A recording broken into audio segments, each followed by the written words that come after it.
279페이지 5번 이제 다중변수 의존형입니다.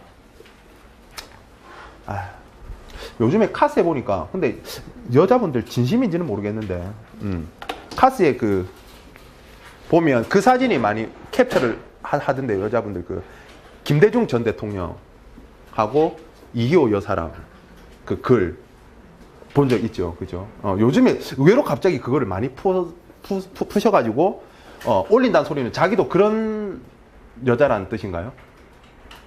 근데 좋은 글이라서 자기는 그런 여자는 아닌데 무슨 내용인지 모르신 분들은 이게 무슨 내용이냐면 이제 이랬었어요. 나는 서울대 출신의 미국에 석사를 하고 들어와서 아버지가 의사라 유복하게 자랐다.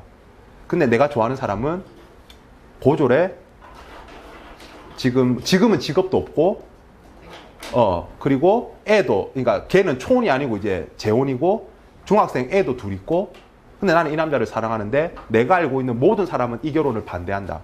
그게 이제 그 이호 여사랑 김대중 그러니까 아무튼 그런 이제 글을 이제 퍼놓고 그래서 제가 한 명한테 처음에 그걸 보고 한 명한테 이랬어요. 그래서 니도 이렇다고? 그러니까 당연하지 이런 글쎄 진짜로 그래 될까요? 진짜 안 될 텐데 남자가 특히 집안에서 그죠? 특히 그런 집에서는 딸을 그렇게 귀하게 키웠는데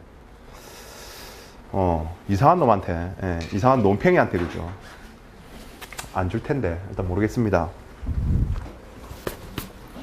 나는 너무 현실적으로 이야기하나.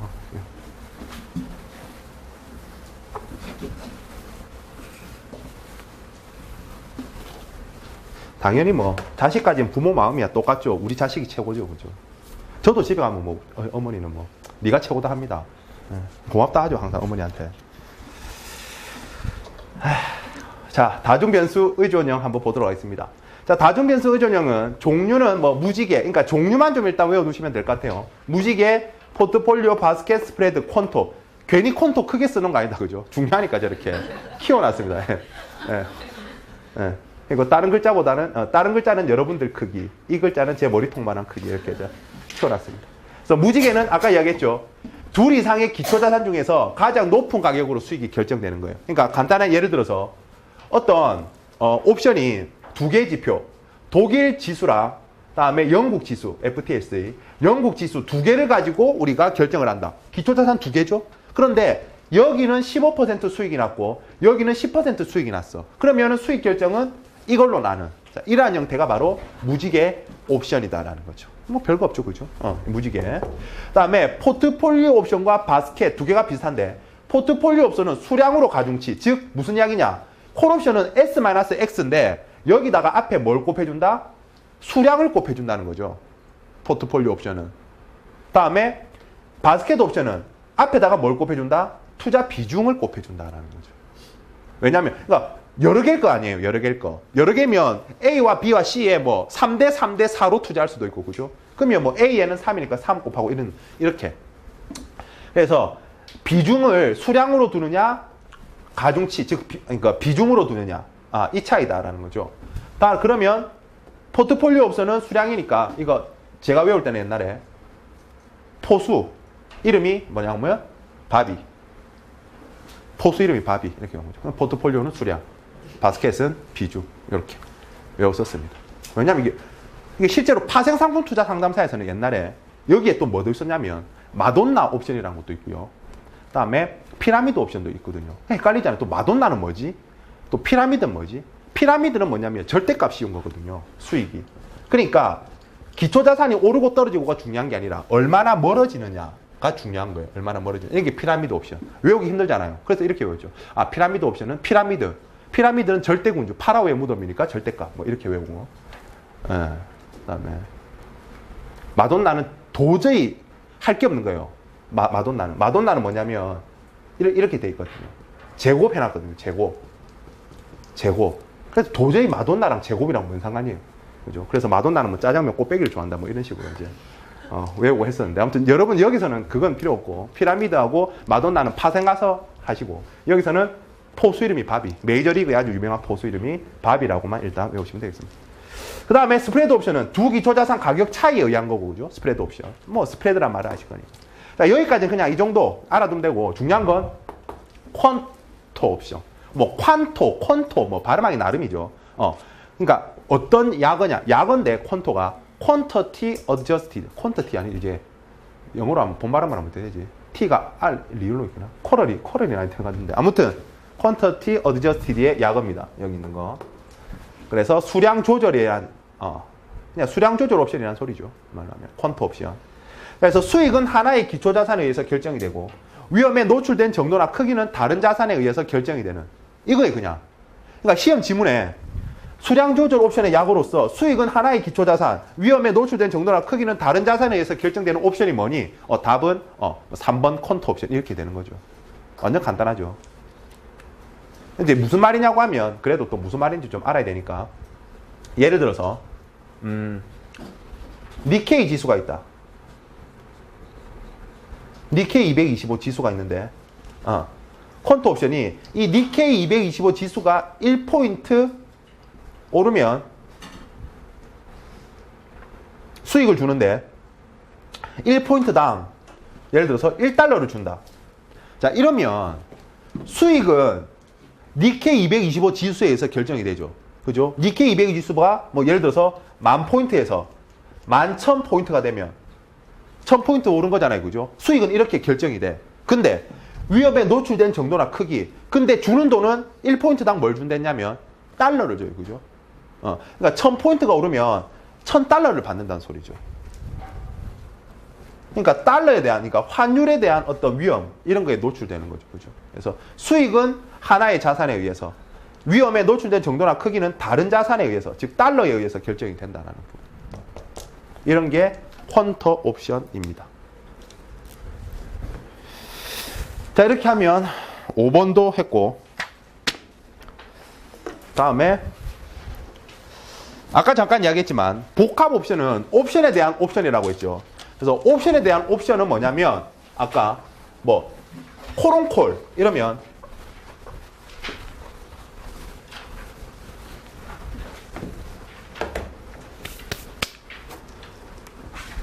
그러니까 복합 옵션은 콜온콜이다. 그러면 콜옵션에 대한 살 권리, 그러니까 콜옵션을 살 권리, 그죠? 다음에 풋온콜이다. 그럼 콜옵션을 팔 권리, 그죠? 다음에 풋온풋이다. 풋옵션을 팔 권리, 아니면 풋옵션을 살 권리, 이렇게 네 가지가 나오겠죠, 그죠? 이게 옵션에 대한 옵션. 이게 복합 옵션이다. 컴파운드 옵션이라고 합니다. 컴파운드 옵션. 그럼 그냥 그런 게 있다라고만 알아두시면 되겠습니다. 중요하지 않고요. 자, 그 다음에 이제 우리가 익히 알고 있는 6번 문제는 포트폴리오 보험 전략, PI 했죠. 방어적 풋 전략, 프로텍티브 풋. 같은 말로 뭐 방어적, 다음에 또 뭐 있지? 방어적 말고 우리말로 보호적 풋. 보호적 풋 다 같은 말입니다. 그래서 내가 주식을 샀을 때 가격 하락 위험에 대비해서 뭘 하겠다?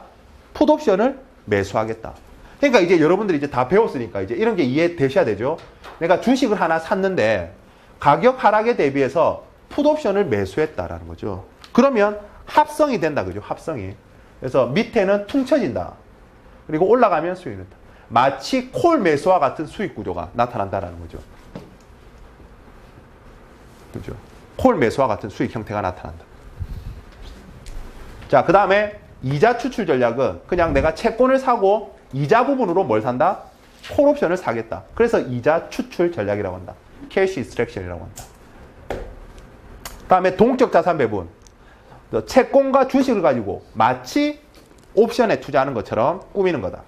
그래서 장점은 비용이 따로 들지 않죠. 옵션을 사려면 1번, 2번은 항상 뭐가 들어간다? 요 옵션 비용이 들어가는데 이 녀석은 채권하고 주식이니까 비용이 따로 들지가 않는다. 그죠? 그래서 프리미엄을 따로 지불할 필요가 없다. 그럼 어떻게 하는 거냐? 편입 비율을 상황에 따라 계속해서 조정한다. 일반적으로 채권에 5, 주식에 5 넣은 다음에 시장이 좋아. 그러면 주식의 편입 비율을 늘리고, 아니면 안 좋아. 그럼 채권의 편입 비율을 늘리고. 그죠? 그러면 채권의 편입 비율을 늘리면 이자로서 어느 정도 위험을 커버하고, 그죠? 주식으로서 수익을 누리는, 그죠? 이런. 그래서 마치 이거와 비슷하게 되게끔 만드는 게 동적 자산. 왜 동적이냐? 계속 편입 비율을 조절해야 되니까. 동적 자산 배분 전략이라고 이름 붙였다. 근데 문제는 뭐냐? 자산 비율 조정 간격의 문제. 얼마마다 한 번씩 이 비율을 조정할 것인가? 사실은 시도 때도 없이 해야 되겠죠. 변하면 해야 되는데, 그리고 현실적으로 힘드니까 얼마 간격으로 하느냐, 뭐 이런 문제가 존재한다라는 이야기입니다. 자, 뭐 별거 없는. 자, 여기까지가 이제 우리가 봤던 투자에 관한 거였습니다. 그러면 이제 우리가 마지막으로 리스크 관리에 대한 이야기. 리스크 관리는 일단 핵심을 꿰뚫는 게 좀 필요한데, 자, 핵심은 이게 핵심입니다. 이거 알면 일단 뭐 거의 반은 맞추니까 뭐 끝난 거죠. 그래서 제가 PPT로 다 정리를 해드리도록 하겠습니다. 자, 보시면 우리가 다시 ELS와 ELF 그런 거에 대한 염두를 돌리면서, 자, 증권사에서는 뭘 만든다고 했냐면 ELS를 만든다고 그랬습니다. 그죠? ELS. 그래서 주가 연계 증권, 은행은 ELD, 자산운용사는 ELF. 그래서 제가 뭐라 그랬습니까? ELF는, 우리 대부분의 ELF는 어디다가 투자하는 거다? ELS에 투자한다. 그죠? 그러니까 이제 운용사는 이게 돈을 여기다가 주고 ELS부터 일정 수익을 약속받는 거죠. 그죠? 그래서 투자한 ELS의 그 달성 여부에 따라서 펀드의 수익이 결정된다. 그죠?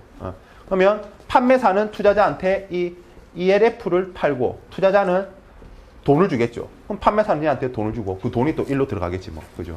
이렇게 운용이 된다는 이야기입니다. 아니면 투자자는 ELF 말고 ELS에도 직접 투자할 수가 있죠. 그죠? ELS에 투자할 수도 있고 ELF에 투자할 수도 있고 이런 그림입니다. 뭐 별 그림 아니죠. 그죠? 별 그림 아니에요. 자, 그러면 여기서 중요한 건, 자, 이렇게 되었을 때, 자, 몇 가지를 한번 살펴봅시다. 증권사는 이 ELS의 수익, 약정 수익을 위해서 상품을 만들었을 텐데, 그러면 그 이제 수익을 위해서 크게 두 가지의 방법이 있다라는 부분이죠. 무슨 방법이냐라고 하면, 요 글로벌 IB라고 하는 투자은행이죠. 세계적인 뭐, 대표적으로 뭐 메릴린치라든지 이런 친구들 있죠. 그래서 그 친구들하고 뭘 맺냐면, 장외 파생상품 계약을 맺는 거죠. 그래서 무슨 이야기냐면 얘가 일정 수익 10%를 약속했다. 그러면은 증권사는 이 세계적인 투자은행하고, 야, 내가 뭐 예를 들어서 100억을 줄 테니까 니는 나한테 110억만 주면 된다. 나중에 10%니까. 그죠? 110억만 주면 된다. 할래? 그러면 얘 입장에서는 뭐 지가 운용하면 10억보다 더 수익이 나겠지. 그죠? 그러면은 콜 하겠죠. 이런 계약이 장외 계약이라 그랬잖아요. 그죠? 그래서 장외 파생상품 계약을 맺어요. 그러면 증권사는 아무 걱정 없이 요렇게 해서 10억 받아 주면 되는 거죠. 깔끔하게 끝나는 거죠. 그죠? 이런 방식이 있고, 아니면은 지가 직접 금융시장에다가 이제 하는 거죠. 그래서 이걸 뭐라고 하느냐? 다이내믹 해칭이라고 하죠. 다이내믹 해칭. 직접 이제 자기가 투자하는 거죠. 그래서 직접 투자할 때는 뭐 증권에다가도 투자할 수 있고, 장내 파생 상품에도 투자할 수 있고, 또 장외 파생 상품, 수학과 같은 거죠. 아니면 장외 옵션 같은 장외 상품에도 투자할 수가 있죠. 그래서 자체적으로 해지를 할 수가 있다. 이 수익을 위해서 자체 투자할 수도 있단 말입니다. 이렇게 크게 두 가지이죠. 자, 그럼 여기서 이제 우리가 어떤 위험 요소를 한번 생각해 보자라는 이야기입니다. 자, 무슨 이야기냐면, 우리가 위험이란 건 결국 시장 위험, 이제 계속 반복하지만 신용 위험, 그다음에 유동성 위험, 그다음에 무슨 법률 위험, 이런 것들이거든요. 그러면 시장 위험부터 한번 살펴보면, 자, 이런 거래를 뭐라 그러냐면, 이제 이런 거래를 백투백 거래라고 합니다. 이제 여러분들 외울 건 약자로 쓰면 그냥 BTB 거래고, 이게 약자가 백투백 거래입니다. 무슨 이야기냐면 얘한테 돈 받죠. 그죠? 그러면 얘한테 돈 주면 되죠. 받은 거 그대로 주면 되죠. 그 다음에 얘한테 110억 받으면 얘한테 그대로 110억 주면 되죠. 얘는 중간에서 하는 게 없죠. 말 그대로 중개기관 역할만 하죠. 그래서 뭐다? 뒤로, 그죠? 연결해준다 해서 BTB 거래, 백투백 거래라고 한다. 자, 여기서는 이 친구한테 시장 위험이 있어요, 없어요? 시장 위험은 없죠. 왜? 받은 거 주고, 그죠? 역시나 받은 거 주면 되니까 시장 위험은 없어요. 여기서는. 그러니까 없다라는 게 맞아요. 없다. 백투백 거래에서 시장 위험은 없다가 맞습니다. 다음에 신용 위험은요? 이 친구가 신용위험은 가질까요? 안 가질까요? 가지죠. 제가 이거 무슨 거래라고 써요, 얘랑. 물론 큰 기업이라서 그런 위험은 작겠죠. 설마 메릴린치가 먹고 튀겠어요? 근데 뭐요? 보시면 우리 세계 경제 위기 왔을 때 뭐 보아부터 시작해가지고 그죠? 다 날아갔잖아요, 그죠? 예, 그러니까 얘들도 망할 수가 있어요. 예, 그죠? 망하면 돈 못 주잖아요, 그죠? 신용 위험에는 노출이 된단 말이죠. 노출된다. 노출된다. 다음에 유동성 위험 한번 생각해 보면 이 나중에 책에 다 있으니까 책에 다 정리해 드릴 거예요. 유동성 위험은 있다 없다? 있다. 어떤 위험이냐면 이제 이 친구들을 찾아야 되잖아요. 그래야 이걸 계약을 맺지. 근데 이 친구들을 못 찾을 수도 있다, 그죠? 안 해준다면 어떨 거예요? 나는 10%가 필요한데 5%밖에 못 해주겠어요. 그러면 안 되는 거지.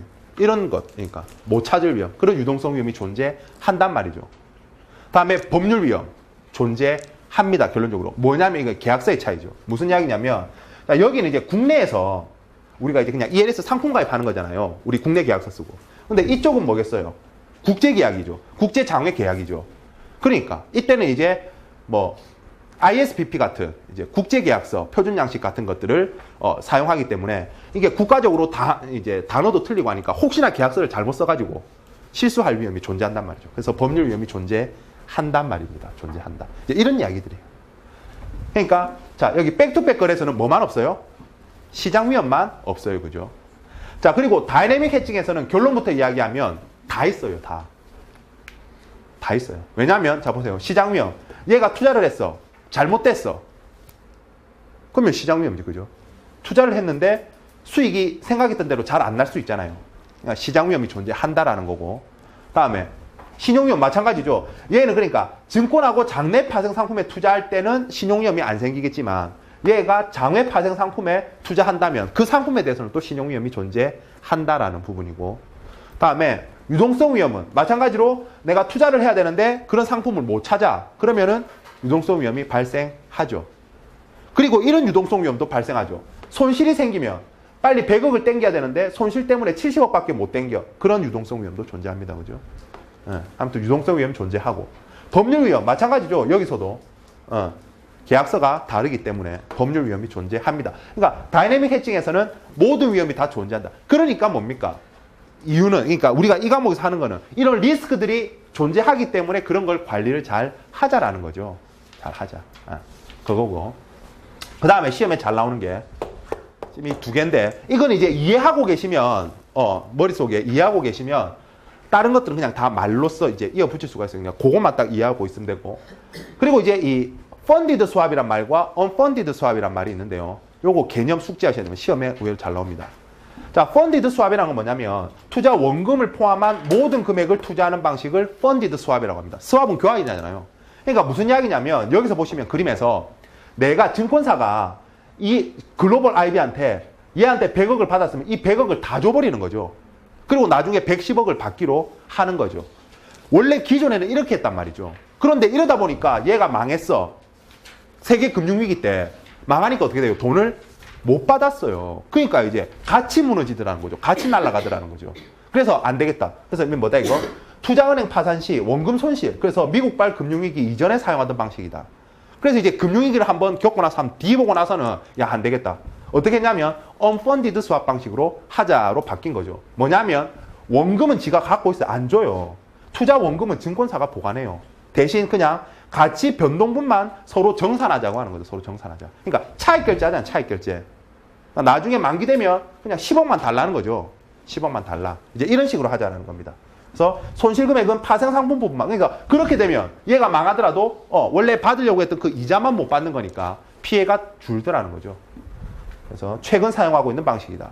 그래서 최근 사용하고 있는 게 unfunded 방식이다. unfunded. 그래서 전액을 하는 게 아니라 일부분만 이제 받자고 하는 거다. 가치 변동분만 서로 정산하자고 하는 방식이다.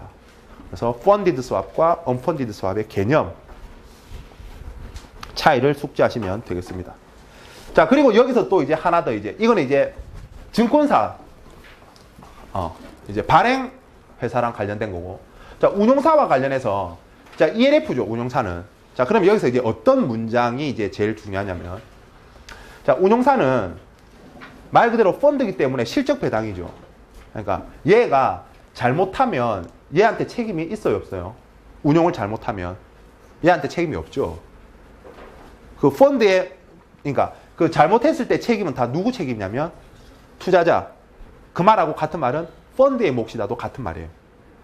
펀드의 몫이라는 소리가 뭐예요? 투자자 책임이라는 소리죠. 펀드의 몫이 펀드 날아가면, 그죠? 투자자가 그만큼 날아가는 거니까. 이제 그런 말들. 펀드의 몫이다. 투자의 몫이다. 그렇기 때문에 운용사는 신경을 써서 운용을 해야 된다는 부분이죠. 그러니까 운용사가 손해를 보기 때문에 그게 아니라 펀드의 몫이기 때문에, 손실 부분은 펀드 몫이기 때문에, 즉 투자자의 몫이기 때문에 운용사는 신경을 써서 관리를 잘 해라라는 이야기들, 리스크 관리 같은 것들 잘 하라라는 이야기입니다. 뭐 그거 말고는 크게 없습니다. 그러면 1번 문제부터 한번 쭉 보도록 하겠습니다. 1번 문제부터 일단 지우고.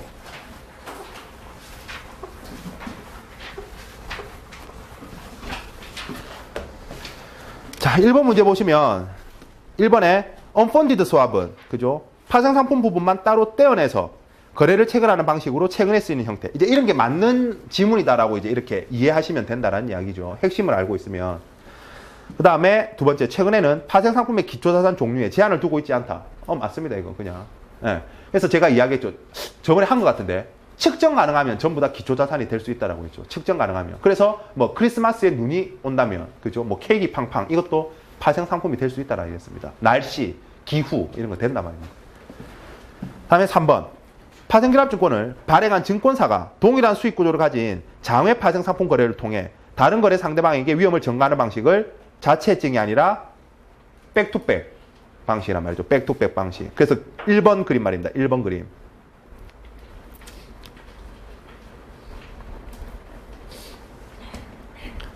그리고 4번에 보시면 통상적으로 파생상품 펀드라 하면 파생결합증권을 펀드에 편입시켜 파생결합증권의 수익구조에 따라 펀드의 수익구조가 정해지는 경우. 그러니까 ELF는 웬만하면 다 ELS 이 이야기죠. 이게.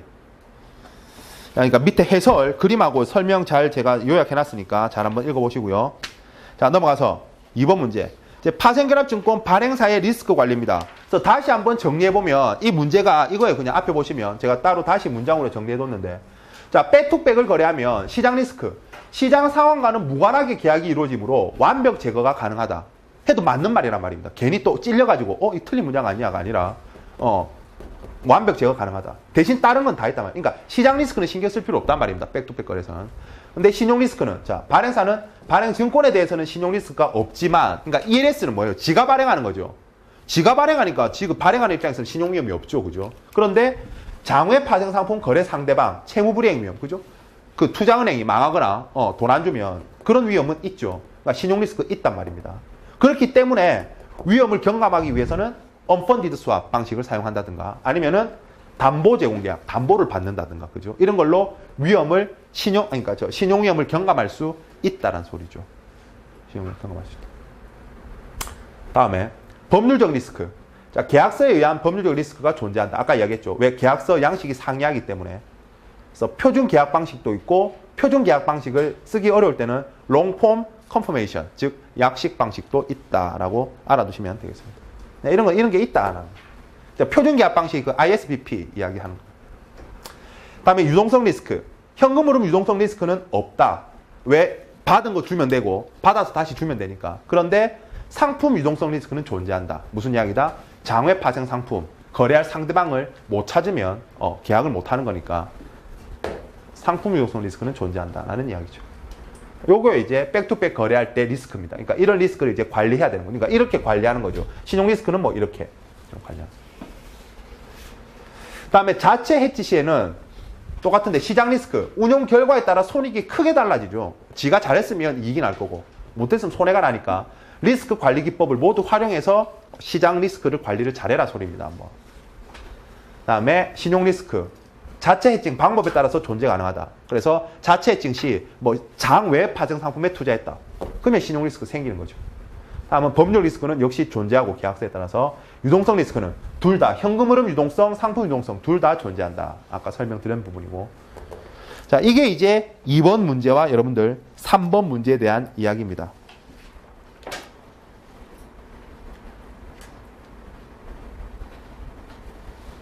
그리고 ISBP란다 참. ISD 표준계약서. ISBP는 책 쓸 때 저작권 그나. 예. 자, 아무튼 그 2번과 3번을 그렇게 보시면 정리하면, 그러니까 여기까지가 사실 제일 잘 나올 부분이에요. 여기서 리스크 관리에서 한 문제가 한 3, 4문제 나온다면 여기서 일단 2문제 정도 나온다고 보시면 됩니다. 자, 넘어가시면 이제 운용사의 리스크 관리죠. 4번은. 자, 운용사의 리스크 관리는 일단 뭐 별거 없는데요. 자, 운용사는 ELS에 투자를 하니까 ELS가 이제 좀 적정한지 안 한지 그런 걸 이제 감시를 잘하라 라는 이야기입니다. 그러니까 ELS 적정 가격이 확인이 어렵다. ELS는 적정 가격이 확인이 어렵고 그래서 확인을 잘 해라 라는 이야기고, 그리고 파생상품 펀드는 늘 기준 가격이 매일 공시돼야겠죠. 뭐 공시해라 라는 이야기고, 뭐 별거 없습니다. 별거 없고. 그래서 자, 중요한 건 이거 제가 아까 노란색 이거 이야기했죠. 자, 신용 리스크 존재한단 말이죠. 왜?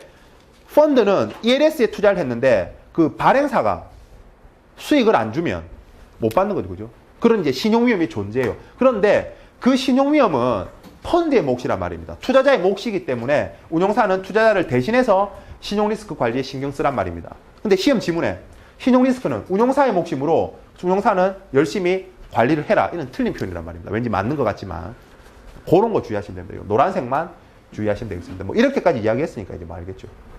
그리고 투자 한도 이런 건 이제 우리가 법규에서 한 부분이다. 그죠? 파생결합증권에 30%까지만, 동일 파생결합증권은 30%까지만 투자 가능하니까 조심해라 라는 거죠. 그죠? 오버해서 투자하면 법적 처벌 받으니까. 뭐 그런 이야기들. 계약서 열심히 읽어봐라. 그죠? 상품 유동성 리스크 존재할 수 있다는 거죠. 당연히. 내가 ELS 투자하고 싶은데 ELS가 없으면 투자 못하는 거죠. 다 존재한다. 이제 운용사 입장에서의 어떤 위험이었습니다. 운용사 입장에서. 그래서 다시 결론지면 시장 리스크는 ELS 가격 산정도 어렵고 하니까 내가 적정한 가격에 ELS를 가입하는 건지 잘 확인하라라는 거고, 다음에 신용 리스크는 방금도 이야기했지만 아무튼 이런 리스크는 펀드의 몫이니까 대신해서 잘 관리해줘라. 다른 것들도 다 신경 써라. 뭐 이런 이야기죠. 그게 이제 4번 이야기입니다. 4번. 자, 그리고 5번까지, 그죠? 5번도 그렇게 보시면 되겠습니다. 다음 넘어가서 6번에 가면, 자, 이거는 한 번 정도 나온 적이 있는데, 자, 설명을 좀 드리면, 자, 이거 잘 들으세요. 위험평가액 산정 대상에서 제외되는 거래. 자, 우리 위험평가액 이 과목 시작할 때 뭐 배웠었냐면, 파생상품 투자에 따른 위험평가액 했었죠. 뭐라 그랬습니까? 파생상품 투자에 따른 위험평가액 한도, 공모는 100%, 사모는 400%. 그 이야기잖아요. 그거 근데 어떻게 계산했어요? 명목 계약 금액이라 그랬죠. 그래서 선도 같은 경우에는 선물 가격 곱하기 대금승수 곱하기 계약수 뭐 이런 식으로 측정했잖아요. 그죠? 그걸 산정하는 이유는 이제 파생상품에 투자할 때 위험하니까 그런 이제 100%, 400%는 한도가 있으니까 그런 한도 계산할 때 제외되는 거란 말입니다. 제외되는 거. 왜? 그냥 안전하니까 빼주겠다는 소리. 안전하니까. 어떤 거냐? 크게 두 가지. 기업 회계 기준상 위험 회피 회계의 적용 대상이 되는 거래는 빼주겠다라는 거죠. 위험 회피. 그러니까 해지 거래한 거 말입니다. 해지 거래한 거. 그거에 대한 회계. 근데 이 위험 회피 회계는 어떻게 돼야 되느냐라고 하면 1번 위험 회피 수단으로 지정을 해야 하며 이에 대한 각종 증비 서류가 구비돼야 되고, 소위 해지 비율은 80에서 125% 사이에서 해지를 해야 된다는 거. 요 비율 정도 좀 봐두시고. 80에서 125.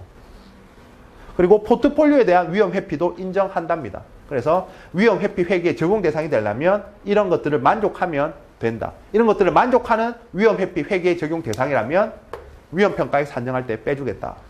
마찬가지로 델타를 중립으로 하는 위험 회피 거래도 빼주겠다. 델타를 중립으로 하는. 델타를 중립으로 한다는 말은 델타를 0으로 만든다라는 겁니다. 델타를 0으로. 즉 가격 변동 위험에서 벗어나겠다라는 거죠. 델타를 0으로. 델타가 0이란 소리는 기초자산 가격이 변할 때 옵션의 가격이 변하지 않는 거죠. 0이니까. 그렇죠. 그런 포트폴리오.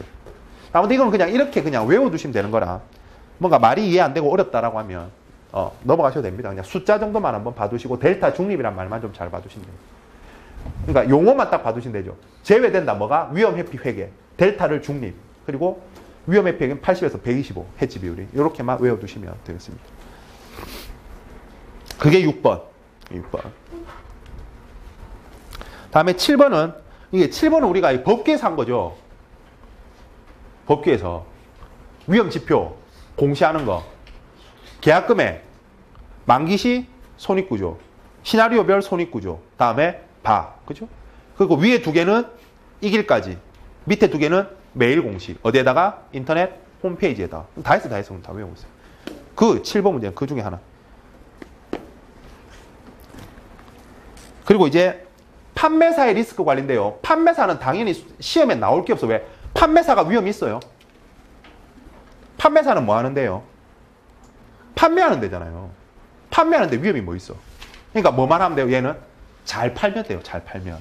그러니까 법을 어기지 않고 우리 이제 직무윤리 하지 않습니까? 뭐 투자고온유 이런 것들 배웠잖아요. 그죠? 투자고온유, 뭐 적합성의 원칙, 뭐 이런 것들 잘 지키면서 팔면 돼. 그러니까 읽어보면 판매사의 리스크 관리란 결국 하자 상품이 아니라면, 그러니까 불량이 아니면 상품이 불안전 판매만 방지하면 된다는 거죠. 불안전 판매. 그래서 그것만 조심하면 된다. 따라서 아래 내용을 정확히 이해하고 설명하는 것이 리스크 해소의 근간. 그러니까 우리가 알고 있던 상품에 대해서 잘 숙지하고 그거에 대해서 고객에게 잘 설명하면 끝이란 말입니다. 잘 설명하면 끝이다.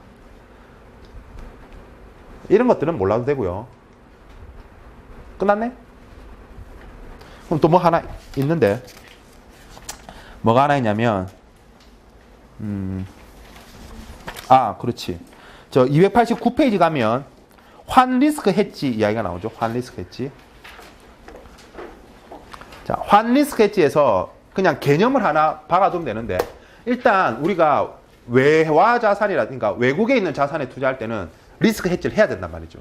근데 이거 앞에서 했어. 뭐라고 했냐면 채권이나 채권형 펀드 같은 경우에는 전액, 그리고 주식이나, 그러니까 주식형이나 주식 혼합형 같은 경우에는 50에서 70% 범위에서 하면 된다고 앞에 나와 있어요. 또 앞에 공부하다 보면 나올 거라 그거 좀 생각을 하시고. 자, 그리고 이런 말 너무나 당연한 이야기지만 우리가 이제 환 리스크 해지를 하면 환율 변동 위험에서 완벽히 벗어날 수가 있어요? 없죠, 그죠? 그냥 해지를 하면 위험을 줄이는 거지 완전히 없앨 수는 없다라는 거. 그리고 3번처럼 보시면 10번에 3번 보시면 과다 해지에 대한 이야기가 나오죠. 그래서 최근의 국제금융시장 불안과 원달러 환율의 폭등은 예상치 못한 과다 해지에 의한 추가 손실을 불러왔다. 그러니까 과다 해지를 하면 이렇게 오히려 추가적인 손실까지 발생할 수 있다. 그러니까 너무 해지 오버하지 말고 적절히 잘하자라는 이야기입니다. 너무 좀 상식적인 이야기들 이렇게 좀 알아두시면 됩니다. 그리고 참고적으로 아싸리 그냥 해지를 안 하는 것도 하나의 방법이죠. 그러니까 무조건 해지를 해야 되는 건 아니란 말입니다. 보고, 그죠? 좀 주식형 펀드 같은 경우에는 그냥 해지를 안 할 수도 있어요. 왜? 그러니까 환 차익을 추구하는 거죠. 그런 식에 대한 이야기가 나와도 그냥 이제 이런 것들은 근데 사실 상식적으로 읽어보면 풀리니까요. 따로 뭐 보실 게 없을 것 같습니다. 자, 이렇게 하면 여러분들 이 과목을 다 한 거입니다. 일단 그래서 끝났으니까 진도는 여기까지 나가고요.